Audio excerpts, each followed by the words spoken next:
नमस्ते विद्यार्थी मित्रों, 8वीं 9वीं और 10वीं कक्षा के सभी विद्यार्थी मित्रों का हिंदी अभ्यास यूट्यूब चैनल पर हार्दिक स्वागत है। आज के इस वीडियो में हम वाक्य के दो भाग और वाक्य के भेद इनके बारे में जानकारी प्राप्त करेंगे। वाक्य किसे कहते हैं, उसकी परिभाषा, वाक्य के दो भाग उद्देश्य और विधेय, वाक्य के जो मुख्य दो भेद हैं, अर्थ के आधार पर वाक्य के भेद और रचना के आधार पर वाक्य के भेद। तो आज के वीडियो में हम रचना के आधार पर वाक्य के 3 भेद हैं, उनके बारे में जानकारी प्राप्त करेंगे। 10वीं कक्षा के कृति पत्रिका में वाक्य के भेदों पर 2 अंक के लिए प्रश्न पूछा जाता है। उसमें रचना के आधार पर वाक्य के भेद पहचानने के लिए 1 अंक के लिए प्रश्न होता है और दूसरा प्रश्न अर्थ के आधार पर वाक्य में परिवर्तन करने के लिए प्रश्न पूछा जाता है। तो कुल मिलाकर भाषा अध्ययन में 2 अंक के लिए वाक्य के भेदों पर प्रश्न होता है। तो चलिए हम वाक्य को समझ लेते हैं। वाक्य की परिभाषा, 2 या 2 से अधिक शब्दों का समूह जब पूरा भाव या विचार प्रकट करता है तब उसे वाक्य कहते हैं। दूसरी परिभाषा है, शब्दों के ऐसे सार्थक समूह को वाक्य कहते हैं जिससे किसी विचार की पूर्णता प्रकट हो। यानी यहाँ शब्दों का समूह है और वह शब्दों का समूह सार्थक होना आवश्यक है।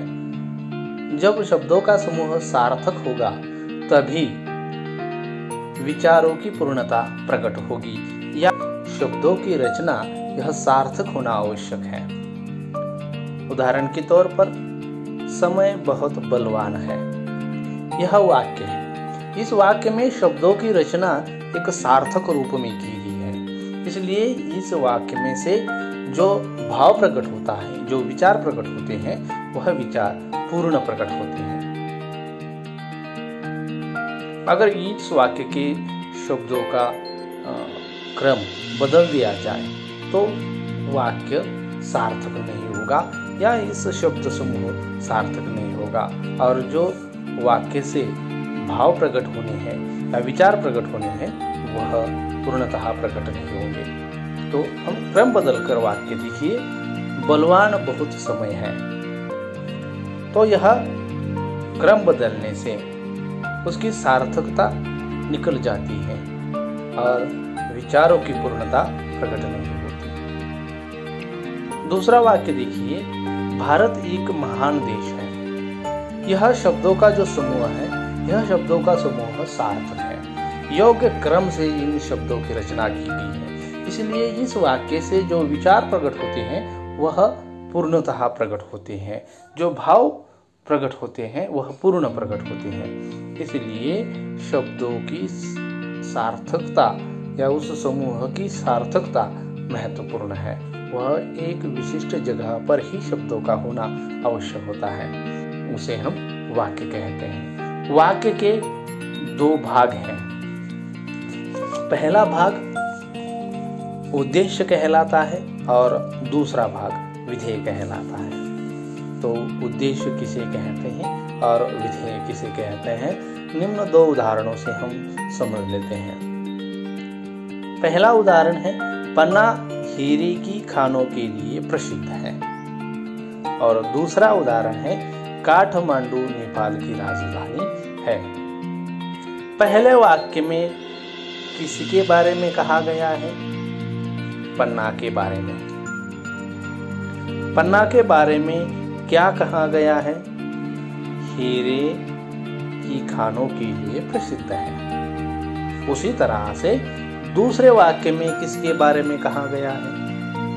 काठमांडू के बारे में कहा गया है। काठमांडू के बारे में क्या बताया गया है? तो वह नेपाल की राजधानी है। तो उद्देश्य की परिभाषा देखिए।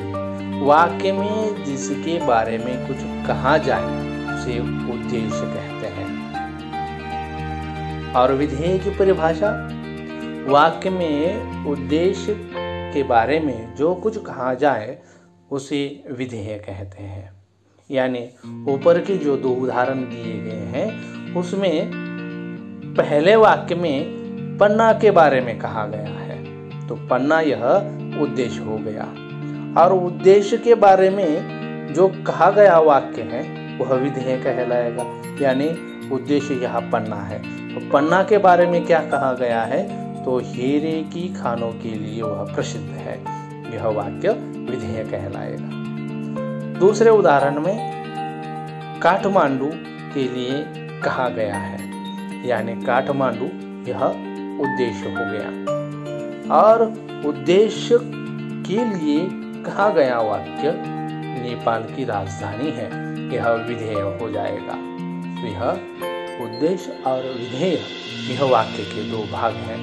उसी तरह से वाक्य के भेद भी हैं। तो वाक्य के कुल मिलाकर मुख्य दो भेद हैं। उसमें सबसे पहले रचना के आधार पर वाक्य के भेद और दूसरा अर्थ के आधार पर वाक्य के भेद। आज की तासिका में हम सिर्फ रचना के आधार पर वाक्य के जो 3 भेद हैं उसके बारे में जानकारी प्राप्त करेंगे।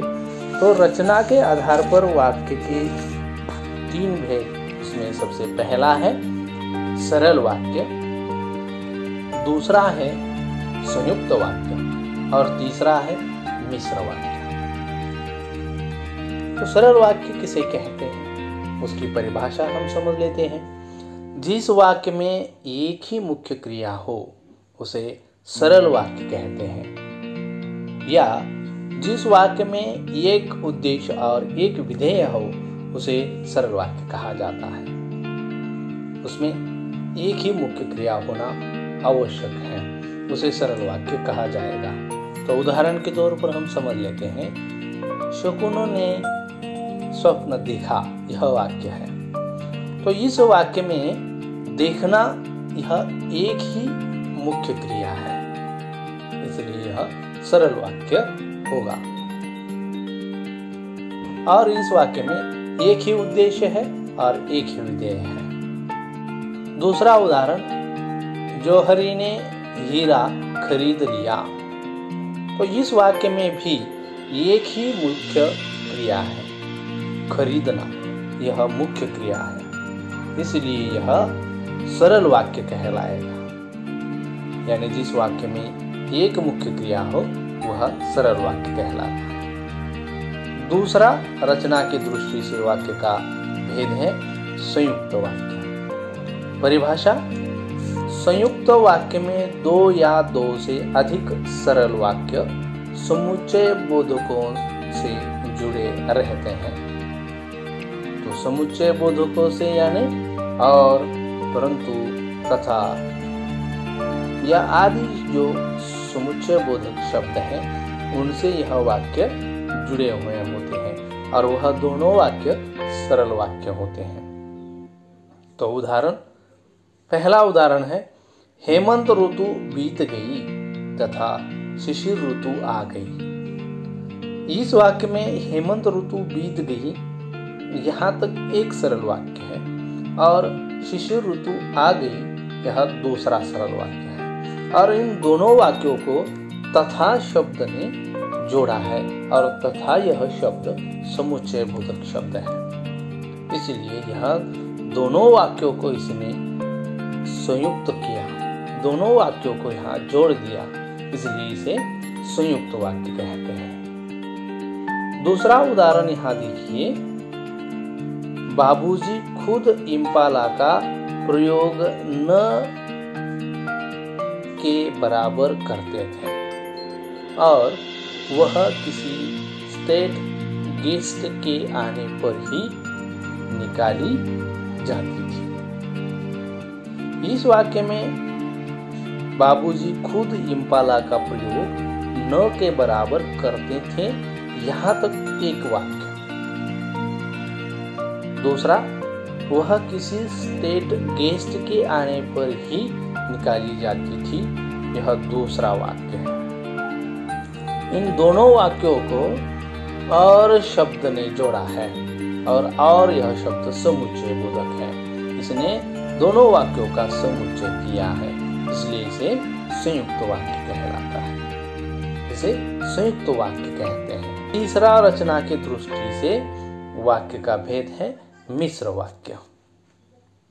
मिश्र वाक्य की परिभाषा है जिस वाक्य में एक प्रधान और शेष आश्रित उपवाक्य हो उसे मिश्र वाक्य कहते हैं। यानी इस परिभाषा अच्छी तरह से समझ लीजिए। जिस वाक्य में एक प्रधान वाक्य होता है और शेष आश्रित उपवाक्य होते हैं उसे मिश्र वाक्य कहते हैं। उदाहरण के तौर पर उमा से कह देना कि जरा करीने से आए। इस वाक्य में उमा से कह देना यह मुख्य वाक्य है, प्रधान वाक्य है, और जरा करीने से आए यह उस पर शेष आश्रित वाक्य है। यानी वाक्य में एक मुख्य वाक्य और आश्रित उपवाक्य हो वह मिश्र वाक्य कहलाता है। इसलिए वह मिश्र वाक्य है और वह की इससे जोड़ दिया गया है। दूसरा उदाहरण है काकी बुद्धिहीन होते हुए भी इतना जानती थी कि मैं वह काम कर रही हूँ। तो यहाँ काकी बुद्धिहीन होते हुए भी इतना जानती थी, यहाँ तक एक मुख्य वाक्य है और बचा हुआ जो वाक्य है मैं वहाँ काम कर रही हूँ, यह गौण वाक्य है। वह मुख्य वाक्य पर या प्रधान वाक्य पर शेष आश्रित वाक्य है। वह प्रधान वाक्य पर आश्रित है। इस पर 10वीं कक्षा की कृति पत्रिका में किस तरह से प्रश्न आता है यह हम देख लेते हैं। तो प्रश्न होता है भाषा अध्ययन में 10वें क्रमांक पर निम्नलिखित वाक्य का रचना के आधार पर वाक्य का प्रकार पहचान कर लिखिए। 1 अंक के लिए होता है और वाक्य दिया जाता है और उस वाक्य का आपको प्रकार पहचानना होगा। जैसे हमने गहने पहनने छोड़ दिए थे, तो यह वाक्य का आपको प्रकार पहचानना है। इसके लिए 1 अंक होता है। तो इस तरह से रचना के आधार पर वाक्य का प्रकार पहचानने के लिए कृति पत्रिका में होता है। और दूसरा जो प्रश्न होता है वह अर्थ के आधार पर दी गई सूचनाओं के अनुसार वाक्य परिवर्तन कीजिए। तो वाक्य परिवर्तन के लिए अर्थ के आधार पर वाक्यों के भेदों पर 1 अंक के लिए प्रश्न होता है। यानी कुल मिलाकर 2 अंक वाक्य के भेदों पर दिए जाते हैं। आज हम यहीं रुकते हैं। धन्यवाद। अगले वीडियो में हम अर्थ के आधार पर वाक्यों के भेदों की जानकारी प्राप्त करेंगे। धन्यवाद।